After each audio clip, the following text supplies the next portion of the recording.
Wirasaba adalah sebuah wilayah di sebelah barat daya Jepen atau Mojokerto, kini diperkirakan masuk Kecamatan Mojoagung.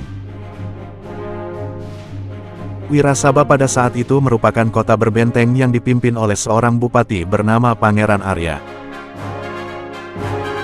Bupati Wirasaba dalam Babat Tanah Jawi Balai Pustaka atau BP disebutkan masih berumur 10 tahun, sedang di Babat Tanah Jawi Meinsma disebutkan berumur 15 tahun pada saat serangan terjadi.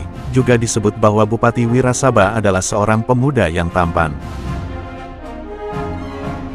Kedua babat juga memberitakan bahwa Bupati Wirasaba meskipun masih muda dalam usia namun gentur dalam bertapa, sedikit makan sedikit tidur sehingga dapat mengimbangi kekurangan fisik maupun usianya dengan ilmu batin yang kuat. Pan Ageng Riyalatira, besar Riyatlohnya. Bupati Wirasaba juga memiliki seorang patih yang terkenal kedikdayaannya bernama Rangga Pramana. Sayang Kipati saat itu telah lumpuh sehingga dalam memimpin pasukan harus ditandu. Rupanya berita penyerangan pasukan Mataram telah didengar lebih awal sebelum kedatangannya oleh Bupati Wirasaba. Segera Bupati Wirasaba mengirimkan pesan untuk meminta bantuan kepada Pangeran Surabaya. Terdapat perbedaan berita antara Babat Tanah Jawi BP dan Babat Tanah Jawi Meinsma mengenai pasukan bantuan untuk Wirasaba dari wilayah lain. Babat Tanah Jawi BP memberitakan bahwa pasukan dari Jepen, Pasuruan, dan Kadiri sudah bersiap siaga, namun mereka mau membantu dengan syarat Pangeran Surabaya sendiri juga datang untuk membantu Wirasaba.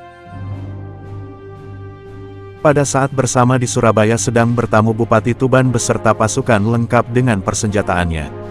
Bupati Tuban tidak mau membantu Wirasaba, dan juga tidak ingin pulang pada saat itu. Hal tersebut membuat Pangeran Surabaya bimbang untuk meninggalkan kota, khawatir jika dirinya dan pasukan meninggalkan kota, maka kota Surabaya akan direbut oleh Bupati Tuban. Sehingga Pangeran Surabaya akhirnya hanya bisa mengirimkan 1000 orang Madura dengan diam-diam ke Wirasaba, yang berarti pasukan dari daerah lain tidak jadi membantu Wirasaba.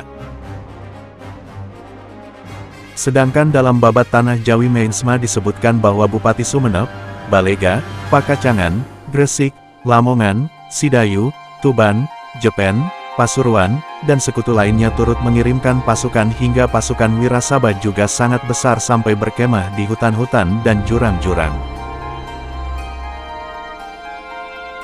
Agaknya informasi dari Babat Tanah Jawi BP lebih akurat karena tidak diberitakan adanya pertempuran di luar penyerbuan benteng Wirasaba.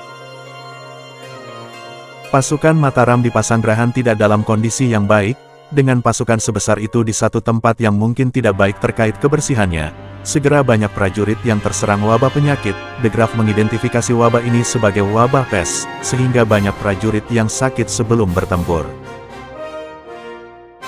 Atas kondisi ini Sultan Agung segera memanggil para punggawannya dan sambil tersenyum ke Martalaya menyampaikan sebaiknya mundur saja.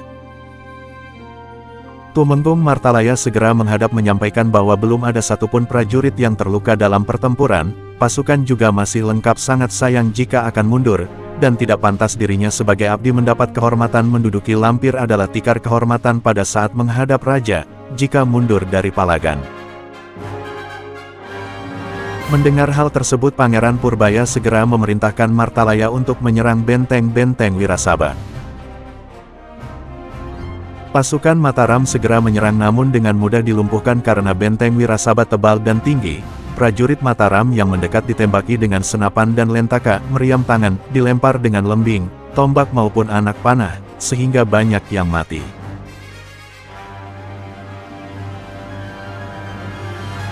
Sampai malam pasukan Mataram mundur kembali ke Pesanggerahan.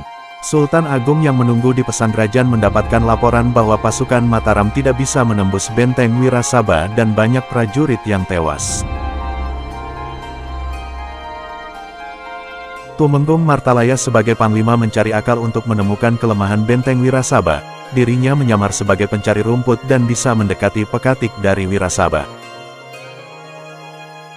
Tumenggung Martalaya dapat mencuri dengar pembicaraan para pekatik tersebut. Di antaranya adalah dengan pasukan sebesar itu seharusnya orang Mataram dapat memanjat benteng Wirasaba asalkan disiapkan tangga.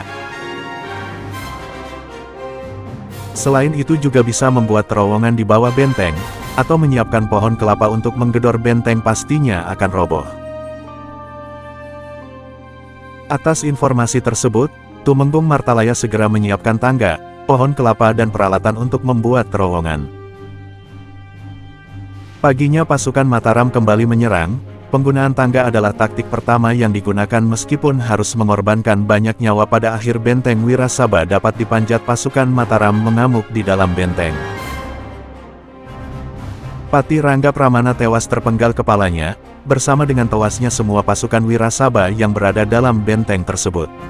Pangeran Arya Bupati Wirasaba dapat ditangkap di belenggu dengan selendang sutera dan dihadapkan pada Sultan Agung. Pangeran Arya yang ditawan oleh pasukan Mataram diberikan pilihan untuk diboyong ke Mataram atau dihukum mati. Tapi Pangeran Arya memilih mati daripada menjadi tawanan perang Mataram. Teguh pendirian Pangeran Arya, si remaja 15 tahun itu. Akhirnya sang Bupati Wirasaba dihukum mati dengan cara ditenggelamkan dalam keadaan terbelenggu.